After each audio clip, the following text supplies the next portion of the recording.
우크라이나 전쟁 이후의 세계. 러시아, 미국 그리고 대한민국의 선택. 여러분 안녕하세요. UCTV입니다. 오늘도 세상의 흐름을 쉽고 재미있게 풀어보는 시간입니다. 우크라이나 전쟁이 끝나면 세계는 어떻게 변할까요? 미국, 러시아, 중국 그리고 대한민국까지. 이 판에서 우리가 어디로 가야 할지 지금부터 속 시원하게 풀어드리겠습니다. 자, 시작해볼까요? 나토 대 바르샤바 조약기구 그리고 우크라이나 전쟁의 배경. 냉전 시절 미국과 서유럽은 나토 북대서양 조약기구를 만들었고, 이에 맞서 소련은 바르샤바 조약기구를 결성했습니다. 그런데 시간이 흘러 소련이 무너지고 바르샤바 조약기구는 해체되었지만 나토는 그대로 남아 더 커졌죠. 이걸 러시아 입장에서 보면 옆 동네 애들이랑 땅 따먹기 하다가 땅이 마주쳐서 서로 침범하지 않고 놀기로 했는데 옆 동네 애들이 우리 동네 친구 땅까지 다 자기네 편으로 끌어들여서 내 땅 앞까지 와서 노는 겁니다. 이거 보고 화 안 나는 사람이 어디 있겠어요. 푸틴도 마찬가지였습니다. 그렇게 크림반도를 가져가고 결국 우크라이나 전쟁까지 터진 거죠.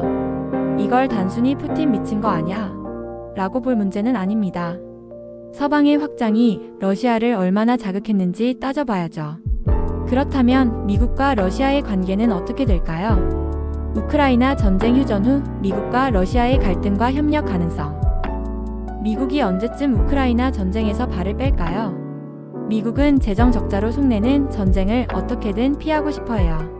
더군다나 그 전쟁이 미국의 안보와 전혀 관련이 없다면, 나토 국가들이 우크라이나를 계속 지원하면 러시아는 핵카드를 꺼낼 가능성도 있습니다. 만약 핵전쟁 위기가 심각해지면 이거 완전 3차 세계대전 같은 분위기죠. 그럼 미국이 나토 탈퇴를 할까요?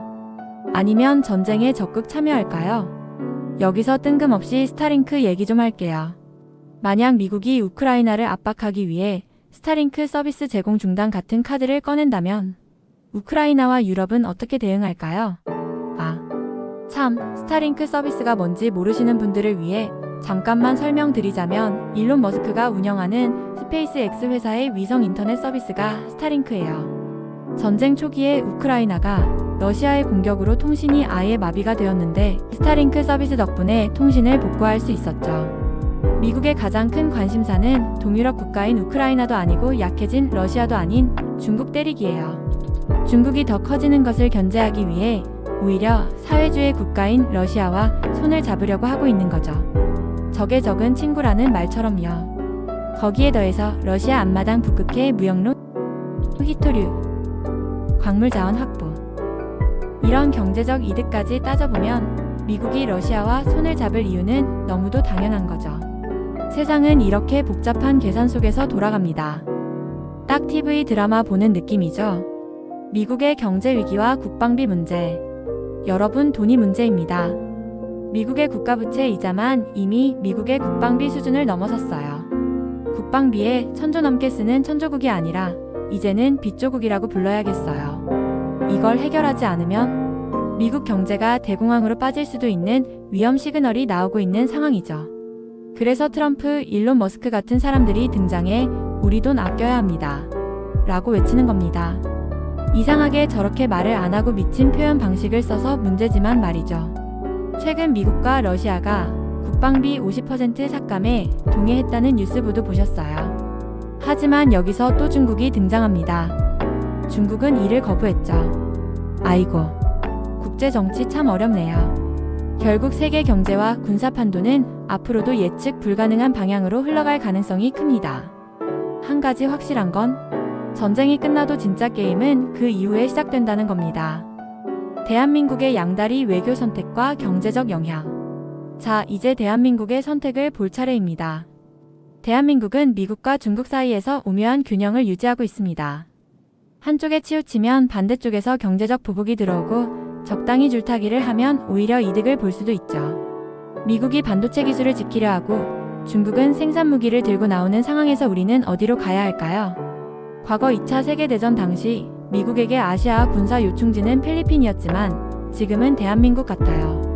우리는 지리적으로 미국에게 참 중요한 나라인 건 분명하죠. 러시아는 전쟁이 일단락되면 재건할 것도 많고 유럽과 껄끄러움도 풀어야 되는데 프랑스, 독일 하는 소리 보면 쉽지 않아 보이고 에너지도 팔아야 되는데 중국에만 몰래 덤핑으로 파는 것도 재미없고 북한은 너무 거지 같고.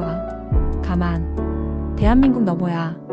위치도 마음에 들고 니네 언제 인공위성도 띄웠니? 원전 기술이 그렇게 좋아? 뉴스로 폴란드에 탱크 판 거 봤다. 니네 방위산업 쩔더라. 뭐? 정제 기술이 그렇게 뛰어나다고? 뭐? 현대자동차, 삼성, SK, 건설. 우리나라에서 그렇게 많이 먹는 도시락 컵라면이 니네 거였어. 잠시만요, 미국님. 저희 한국하고 얘기 좀만 할게요. 나중에 연락할 테니까 기다리세요. 하하. 꿈만 같다고요? 아니요. 충분히 가능하고 사실만 나열했는데 우리는 너무 겸손해서 문제예요. 대한민국은 문화, 기술력, 그리고 공급망이라는 무기도 갖고 있어요. 건설, 반도체, 배터리, 자동차 산업까지 미국과 중국, 러시아 모두가 탐내는 우리의 강점들이죠. 참 어렵겠지만 기가 막히고 코가 막힌 외교로 균형을 맞추며 이익을 극대화하는 전략이 필요한 때인 것 같아요.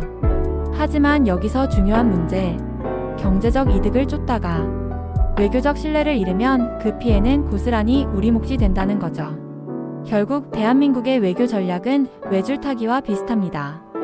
너무 한쪽으로 치우치면 떨어지고 균형을 잘 맞추면 양쪽에서 혜택을 얻을 수 있죠. 그렇다면 대한민국은 앞으로 어떤 외교 전략을 펼쳐야 할까요? 여러분은 어떻게 생각하시나요? 자, 여러분. 오늘은 우크라이나 전쟁 이후 세계가 어떻게 변할지 이야기해봤습니다. 미국, 러시아, 중국이 얽히고 설킨 국제 정세 속에서 대한민국은 과연 어떤 선택을 해야 할까요?